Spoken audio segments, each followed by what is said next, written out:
Good morning. Today is 7th, and let us continue with the chapter. Osmosis, I've explained to you in the previous video also. It is the movement of water across the plasma membrane from high to low concentration till the equilibrium is reached.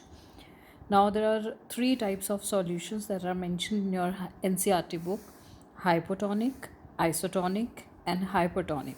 Now, hypotonic is a solution in which water is more and solute is less.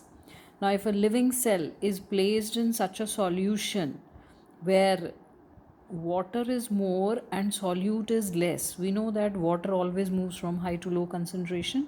So, water starts entering the cell. Now, after that, cell gains water and the cell will swell up. Okay, if a living cell is keep taking the water inside, so what will happen further? The cell might burst. So this is in the case of animal cell only, but it doesn't happen with the plant cell. In plant cells, plasmolysis occurs, which we'll be studying in the next topic.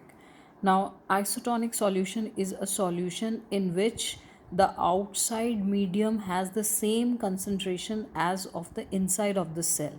So, in the outer medium and the inner cell, when the water concentration is same, such type of solution is known as isotonic solution. So, there is same concentration of water in the outside medium as well as inside the cell.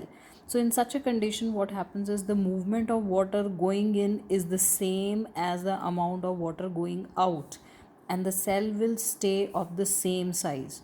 No swelling or shrinking of the cell takes place because there is equal movement of water inside and outside the cell. The cell will stay in the same condition. Now, hypertonic solution. Hypertonic solution is a solution where the water is low, whereas the solute is in very high concentration. It is also called as a concentrated solution, जिसमें solute बहुत ज़्यादा amount में present होता है.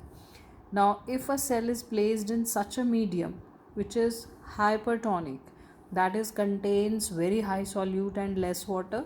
So that means the inside the cell water is more as compared to outside. So water will start moving out of the cell. So the cell shrinks because it loses water. So here the cell will shrink because of the hypertonic solution. Here the cell will swell up because of the hypotonic solutions.